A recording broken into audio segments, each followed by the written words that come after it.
Dick Dastardly. Apparently he's been stealing Netflix by using his mother's account. That is not fair for the rest of us who have to pay for Netflix. You have to pay for Netflix?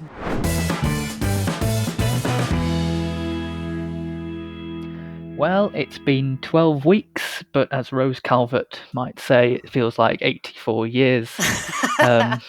Although actually, to her, it had been 84 years, so she wins, Yep, I suppose. she wins. Not like it's a competition or anything, you know, but hey-ho. This is episode 23. It's sort of our podcast update, and we're going to be talking about today what life has been like for us as cinephiles within lockdown, what we've been watching, what the cinema industry looks like at the moment, and I guess crucially what's coming up on our schedule for the next couple of months. Whew. I feel like we can finally breathe in this episode, Mary. I think it's been quite intense. Yeah, we've had a lot of episodes with large amounts of homework required. I Yeah. think it's fair to say. Self-imposed. Self-imposed, yes, but homework nonetheless.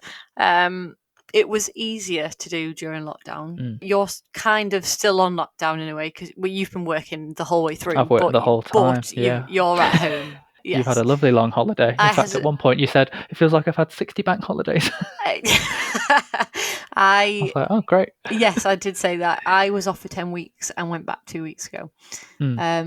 It's going to be interesting now to see how the episodes go with all of the work I have to do now. All of the work. We've committed to these episodes now. It's going to be We published. have. It's going to be out there today. We have. So, yeah, I suppose first of all, let's have a look at what the current position is then. You know, what does cinema look like at a glance and how has it changed?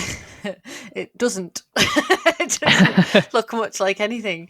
No. One thing I thought was hilarious right at the beginning was when Jared Leto came out of this 12-day meditation retreat. Oh, yeah.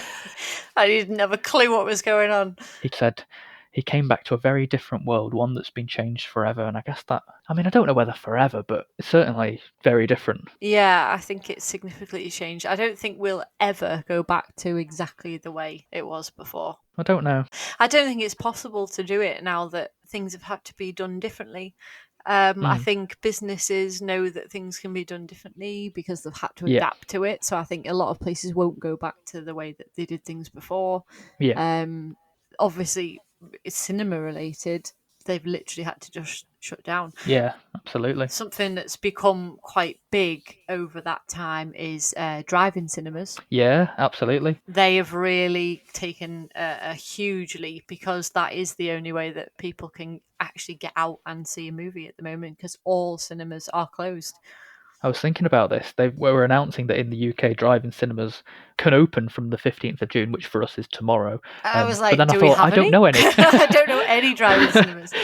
Whereas in the US, where it is a bit more common, I read in Empire magazine that in one weekend in April, a single drive-in theatre in Florida was the source of the entire US domestic box office. Yes, I read that. Yeah. Did you see it? And it was only $1,710 in receipts. It's mad, isn't it? Yeah. Maybe we'll see a few more crop up. But if I'm honest, I don't know how I'd feel about watching a film through my car.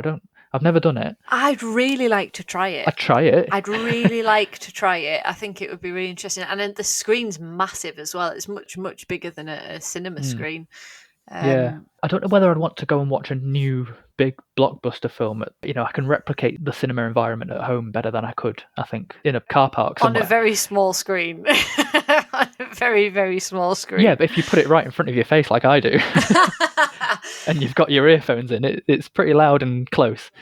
I think that there have been a lot of different ideas about what cinema's going to have to do to be in any way successful and be making what they need to make, basically. The on-demand and streaming as being something that companies who would not talk about that have had to talk about. If they wanted to have releases and keep people thinking and talking about their films, they have had to think about streaming. Yeah. Things have appeared on Amazon and Netflix and things like that were not meant to be there. The Trolls World Tour film is probably the most successful attempt at this, I think. They literally said, right, okay, we're going to go for this. We're going to stream it. We're going to do this. Mm-hmm. And it worked. Every child in the world was off school, Yeah. pretty much. So it felt like it. They really went down the line with that idea. So many different films followed it after that, and some that you wouldn't expect. I think it was more a reluctant move, whereas Yeah. I think with the Trolls film, they really fully backed it. Some people have put their films out on demand, I think, where they've realised that they probably wouldn't have been as successful in the cinema. And they've kind of gone, well, you know what? This is our next best thing. Things like The Hunt came out, and even Greyhound now has been announced for Apple TV+. Yeah. Greyhound especially, that looked like a big cinema-style film. Yeah, that was going to be a cinema release, no doubt. Yeah. Yeah, it's interesting that some of the bigger films have actually also taken that turn. The other thing they've done with obviously harnessing what the internet can do is that they've used social media very differently, I've noticed. Yeah. Like Netflix are doing watch-along parties. They've Yeah. enabled that function now, and Twitter are doing, streaming Q&As or doing commentary, and Yeah. even celebrities themselves, like Seth Rogen, watched Cats, and tweeted along to that. So it's just added this whole another interactive element for everyone. I think it's really good. I'd like to see that It's good. continue. I would like that kind of interactive experience and just that extra added thing. I think that's really good. It sort of showed that we were all in the same boat, didn't it? Yeah, I'd like to see it hang around. I think also one of the reasons a lot of the changes have come into place is because they didn't realise it was going to go on this long. Yeah.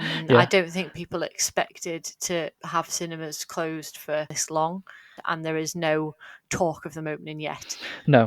So that kind of goes into what's going to happen next. So film festivals have all started putting out their news, haven't they? Whether they're going to be going the normal route, you could say, or the old normal. Yeah, well, I tried to Google some of these to find out what each one was doing, and it's not clear cut at all. I've really struggled. I definitely looked not. up Cannes Film Festival because I know they'd announced all of the films that were in their official selection. Yeah. I knew that it had been postponed from May because that's when it was meant to be. Yeah, I think they put it back with the hope that it was all going to be blown over by then. But they teamed up with YouTube, I think, and this went right over my radar. I didn't see this at all, but to stream films on YouTube along with Toronto. No, I didn't know about that. It looks like it closed on the 7th of June, but again, I couldn't tell whether the articles were up to date or not. So at the moment, I don't know about that one. And I know that Venice Film Festival is looking at September, but providing people can and want to travel to Italy. So it's like, again, I think there's going to have to be some kind of digital element to them somehow, even if not for everybody. I think so. I just don't think you're going to be able to get people together. Yeah. To experience them the way they did before. I just don't think it's possible. And again, the Oscars as well, even though they aren't till next year. Yeah. They've still done a lot to think about how to put it forward, how to put it on. They've widened their window, haven't they? Yeah, I think so, yeah. People are having to think really far in advance. They've also literally just announced that they're going to be having officially 10 Best Pictures. Now, this goes hand in hand with other things that are going on at the moment. Yeah. I think it was the right move and should have been made immediately anyway. Yeah. And it always should have been an even number. Yeah. Just not like, we'll decide on the year how many we've got. Yeah. 8, 9, whatever. So I think that's good. And obviously the whole idea of diversity is important. And they should always be striving to progress forward with that. Yeah. I don't know if there would have been such significant effects if people weren't still in lockdown. That might be fairly controversial to say, but I think I understand what you mean. Yeah. I think there's a lot of time to put into it that people didn't have before.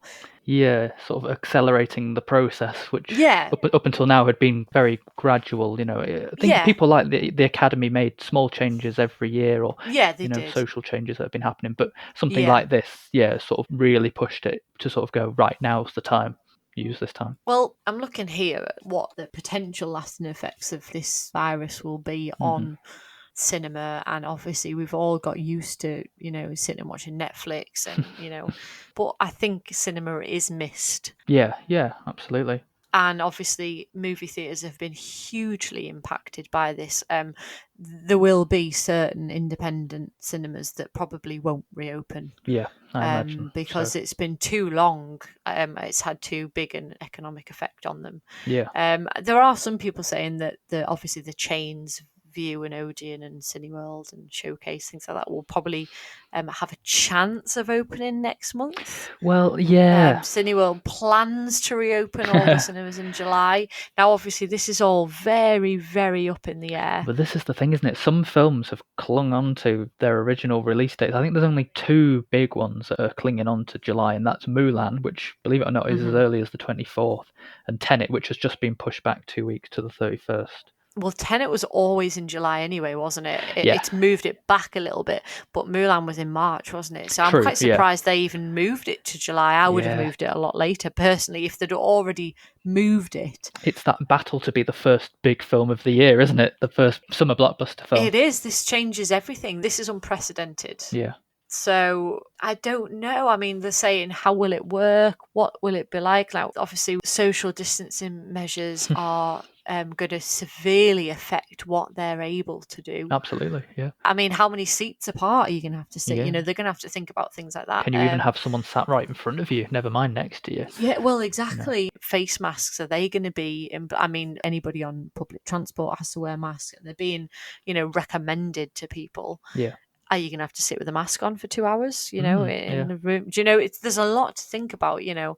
One thing for me is it's harder now, it's much harder to look forward to films, not knowing when you're ever going to see them, or even to plan what you're going to watch, which is what, you know, I would do for my year. I would have it ready. For the first, 3, maybe 4 weeks of lockdown, there just weren't even any trailers because... No, it just stopped. There was nothing going on at all. There was nobody knew when things were going to come out, what kind of timeline they were looking at. So there was just nothing. Yeah. And there's been obviously trailer releases more in the last probably month or so. But it was very, very quiet for a long while. And a lot of those trailers don't have dates on them. Or if they do, they're sort of hidden or they're vague and they're tentative. I know Tenet did the same. Like, it took its date off everything just in case, so that they could still use the trailer going forwards. But instead, it would just say coming to cinemas, and that was it. So yeah. So should we look at life in lockdown then? What we've been watching? Absolutely. It might be good to start by looking at what episodes we've actually covered since our last update in February. Yeah. Because we've had the time really to tackle topics that we've wanted to cover rather than reacting to stuff that's been going on. Well, that had to just stop, didn't it? It There did, was nothing going out. Nothing happening. So it changed the entire schedule, really. Yeah. There's nothing to react to. Apart from Mother's Day, which was obviously a national holiday, I suppose, we've actually covered The Sound of Music, Titanic, Cloud Atlas, 3 of our favourite films. Yeah. And we managed to dive into people's careers as well, you know, Ridley Scott and Julia Roberts, which was our last episode. Big undertakings. With looking at a career, we wanted to do it justice. So we've tried to fit in as many films as possible. And obviously that means that you're trying to watch the films so that you're prepared to talk about them. So having the lockdown's been useful in a sense, because you've obviously got more time to invest in bigger projects like that. Yeah. It's probably worth mentioning here that of all the episodes that we promised in February, the only one we didn't do was James Bond. Yeah. We've done really well actually delivering on what we said we would. But I think that's the beauty of movies, though. Movies are never going to go away because you've got the entire back catalogue of everybody's work. And even if new movies aren't coming out, there's still more movies than you could ever watch in a lifetime to catch up on. And on that note, what have you watched? Have you gone back? Have you watched movies that you have seen before? Did you use the time to catch up and watch things that you hadn't seen? How did you kind of use the time? Pretty much that, yeah. Well, I'm famous for not rewatching films, really. I'll watch things one time. Yeah, I don't get it at all. Because I can move on and watch other things. So now, for the first time, I'm actually watching some films that I'd forgotten about. You know, we covered The Pelican Brief. I've recently watched Road to Perdition and Apollo 13, Philadelphia, you know, because we've been doing a lot of top 10 lists with Team Cine Chat. Yeah. Upcoming, we've got Julia Roberts and Tom Hanks. And filling some gaps in as well. You know, I'd never seen Hook and Notting Hill and... Travesty. An absolute travesty. Well, I've seen it now, so you can't say that. I know, I'm very glad, but you missed out on it on your childhood, so I'm kind of sad for you in that sense. But I'm really pleased you've seen it. And I think the other big one is the Alien series. So since we did Ridley Scott and I reviewed Alien, I realised, well, you know, now's a better time than ever to fit in, 5-6 other films that are in that series. So yeah, I've definitely used the time to watch new things or rewatch things that I'd forgotten about, which has been good because I don't get that a lot ever. It's worth saying though that at the beginning you were quite concerned because you weren't watching anything, were you? I think for a good 3 weeks or so you didn't watch anything at all. That, from what I've heard, tends to be the mindset. I think there was so much media, so much news going on. I think it was very hard to focus. Yeah, the whole of April I did Cloud Atlas and Titanic for our episode, and then right at the beginning of the month, Sonic the Hedgehog. Well, it's a hell of a list. That was my April. Yeah. Well, for me, I watched a lot, and I found for me, I can split it up into phases. Mm-hmm. So literally the second day of lockdown, the Tuesday, Disney Plus was released in the UK. Yeah, of course. So my first phase of kind of lockdown was very much utilising Disney Plus. It's like they planned the whole thing. I know. So I watched Big Business with Bette Midler and Turner and Hooch, which I'd never seen before, but they're on there, so I watched them. And then I think you go through ups and downs. I think most people will probably say this, where you just like kind of get to a point where you're locked in. And don't get me wrong, I'm very much a homebody, so I've quite enjoyed the lockdown. Yeah. But there is a few points where you kind of start getting affected by it. So I've really gone for kind of like the comfort things. Yeah. So I had a day where I went to Doris Day and I watched Calamity Jane and Move Over Darling, and that was lovely because that just kind of picked me up. And then I've had 2 other kind of phases like that where I wanted like those childhood nostalgia movies. So I watched Bedknobs and Broomsticks, which I absolutely adored, and Chitty Chitty Bang Bang. So I'd probably say that was like my favourite. Yeah. Like if I couldn't pick an actual favourite film, but those 2 days where I sat and watched those, just kind of, that was really just brought me back. There's another thing in Empire magazine where it said there's never been a better time to rewind ourselves on the joyful power of cinema. Yeah. Which is interesting because, it's exactly what we've been talking about. Yeah. That you had that moment to pause and do what you want with what's already come out. Yeah. I had another day, and it literally was a day. I watched 4 films. Yeah. And I watched the Hayley Mills films, Pollyanna and The Parent Trap on Disney Plus. And then I watched the remake of The Parent Trap with Lindsay Lohan, which I hadn't seen for years, but I loved. That's that very was good. my like that. Parent Trap from when I grew up. Yeah. And then I watched The Princess Diaries, which I just adore. So that was a great day as well, and that was I did that towards the end of May, knowing that I was going back to work on the 1st of June. Yeah. So it was kind of like that opportunity to do that. Do you think you're able to pick, of all the films you've watched during lockdown, your favourite new film that's come out, if any, your favourite rewatch, and what's your worst film? Oh gosh. My worst film would probably be Thelma and Louise, that we did when we were doing the Ridley Scott episode. I had real problems with the first half of the film. Thelma's an idiot. I just had real problems with that. Well, new films. That's the thing. If you've not seen I any, didn't watch a lot of new films. I really didn't. I left them till yesterday. The only 2 I can see here, there was a Beautiful Day in the Neighborhood. I watched midway through April, and Jumanji: The Next Level as well, which I'd never seen before, and I really enjoyed them. And Turner and Hooch, I think as well. I've really enjoyed. I've not disliked any of the. I think I've probably watched 5 new films through the entire 10 weeks I was off it, but I really enjoyed the ones that I watched. Most of my favourite new ones I actually watched yesterday. Like I watched The Invisible Man, which I thought was brilliant. Like, God, I've never jumped so much. Frightening. And then I watched Onward. I really want to see that. This, for me personally, was one of the better Pixar films. I'd have to say, if there was a favourite for me, it's very difficult. I cannot pin it down to one film. I really can't. But I think Bedknobs and Broomsticks and Chitty Chitty Bang Bang was probably like my high note.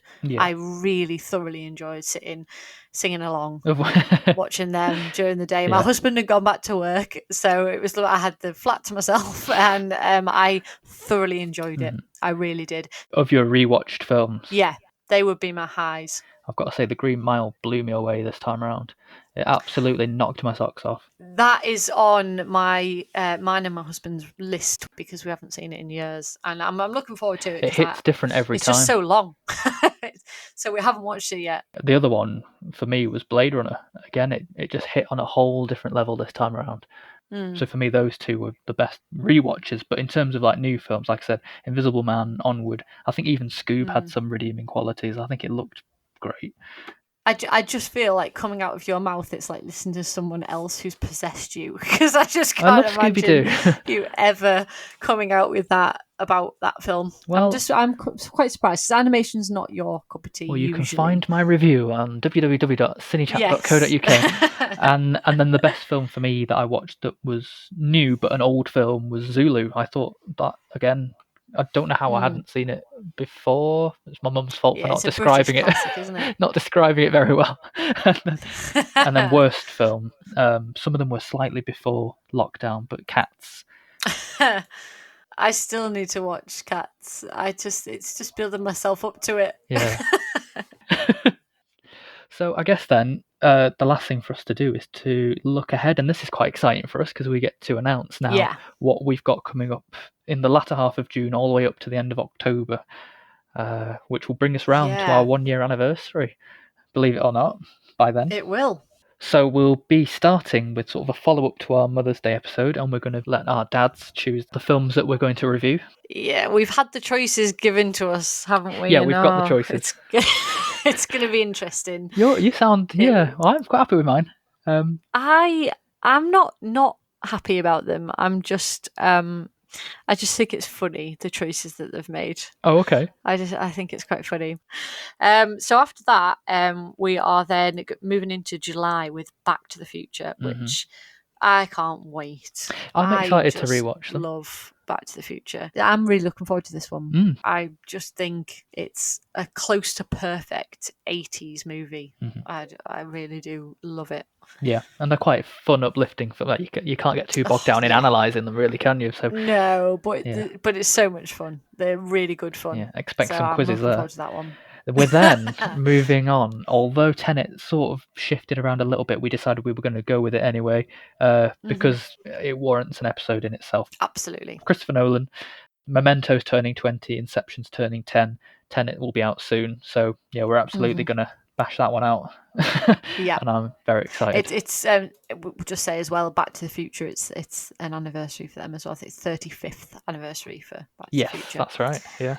We're then moving on to Anna. We've only just decided this one, and I'm so excited. Apparently nobody's born in August and no films come out in August. So we were kind of stuck, but we are going with a Dustin Hoffman episode at the beginning of August. It's not an anniversary as such. It's I think what was he going to be, 82? He's going to be 83 around the time we record. So he's getting on. He's got a hell of a backlist of movies, a lot of which are real favourites for me.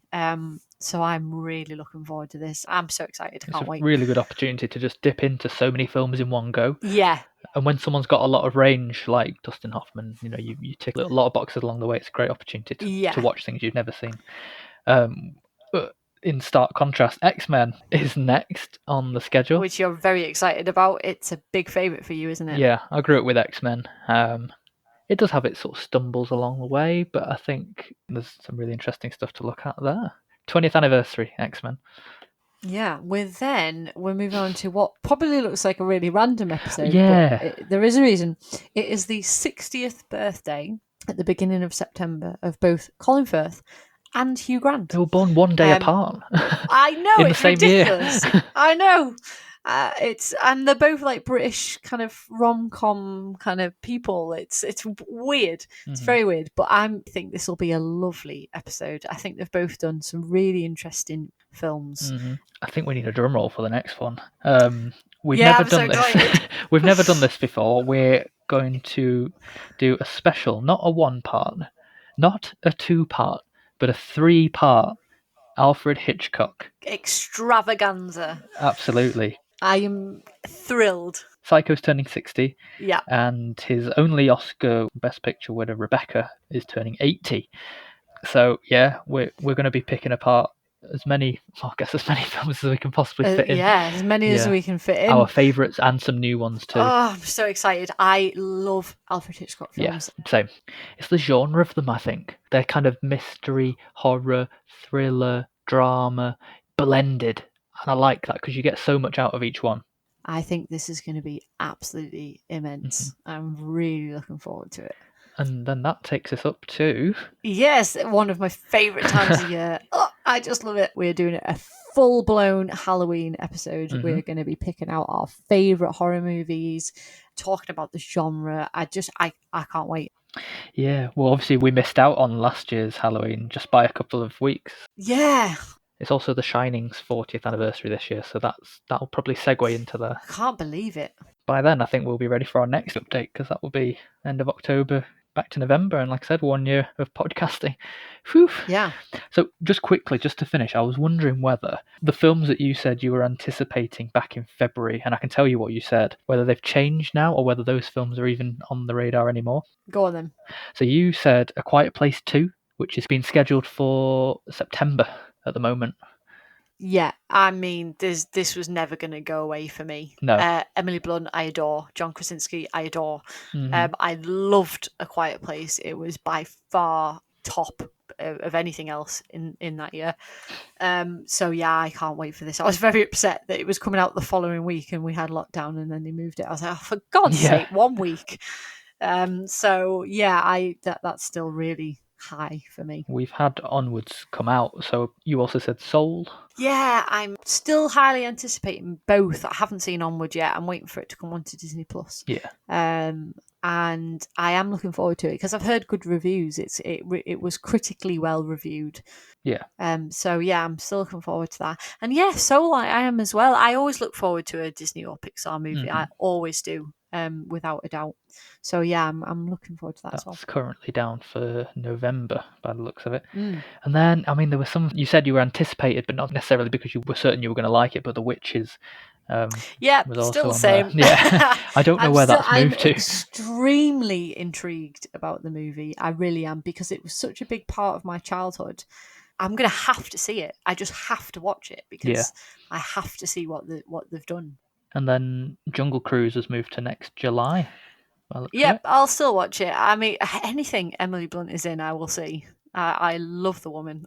So, are there any new films on your radar that we didn't mention last time, or that you weren't aware of at the time, that you're now looking forward to coming out this year? Do you know, there isn't a lot, I'll be honest.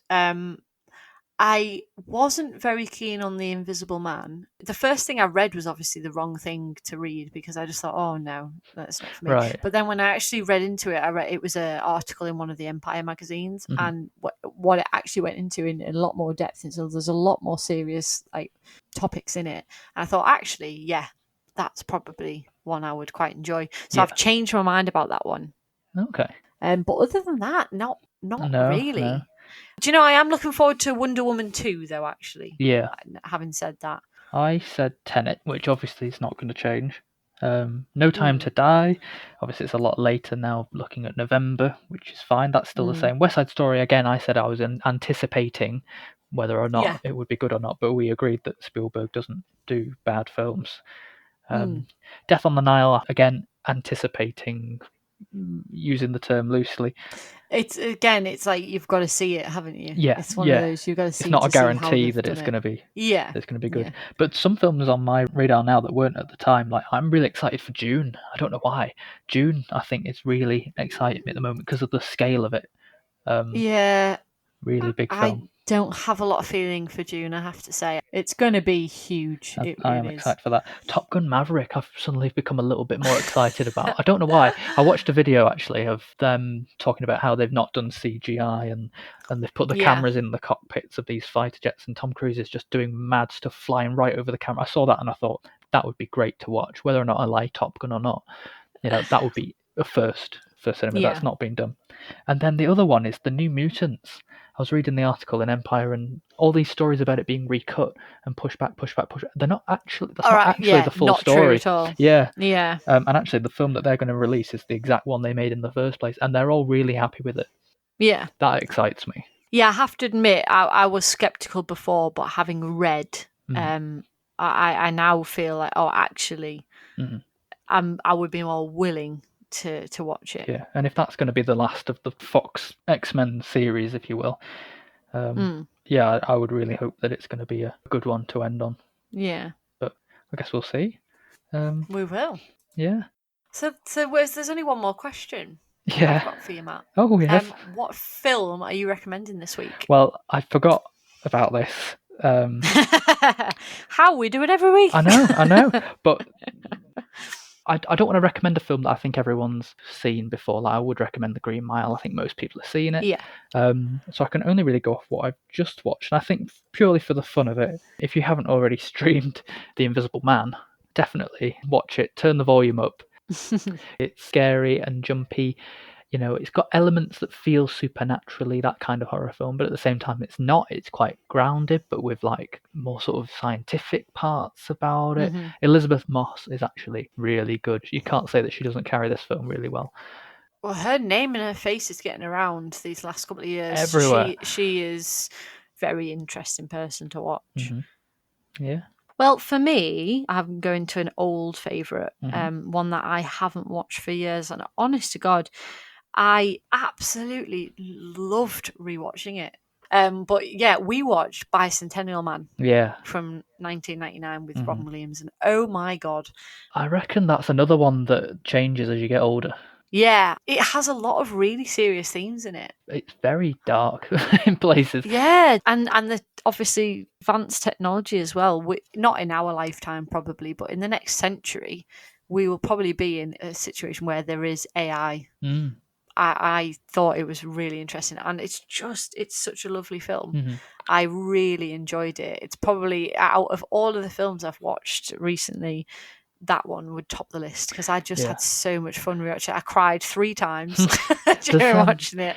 The films like that are quite good, you know, that sort of evaluate mortality and stuff like that. You know, the idea that you're staying still and watching everybody, all the generations. And... Yeah, Robin Williams does it so well, though. He does that part. He does any edit, but he's such a fantastic dramatic actor. Yeah. I think obviously he's known for his comedy, but he does drama brilliantly. Yeah, he does. But yeah, Bicentennial Man, I would definitely recommend people go back and give that a watch because it's just ticks all the boxes. So that's it. Yeah. So, Matt, where can they find us? I knew you were going to say it. Yeah, I know, every week. We definitely need to record a jingle. So you can find us on our website, www.cinechat.co.uk/podcast, or on any social media, probably. Just search for CineChat Podcast, CineChat Pod, or CineChat_official. Or you can email us at podcast@cinechat.co.uk. Perfecto. Oh, that was very professional, wasn't it? It was like one of those help adverts. Oh, yeah, I know them well. If you've had an accident at work on the road that was completely your fault. The next episode, we're diving into Father's Day. And then, like we said earlier, we're not in the driver's seat really here. We'll be talking about the films, but we didn't pick them. Well, one of them I had a bit of influence on, but we didn't pick them. So yes, our dads picked the movies, so it'll be an interesting episode, I think. Yeah, so tune in for that next time, coming towards the end of June. Woohoo! And pause. Woohoo! And in the meantime, it's goodbye from me. And it's goodbye from me.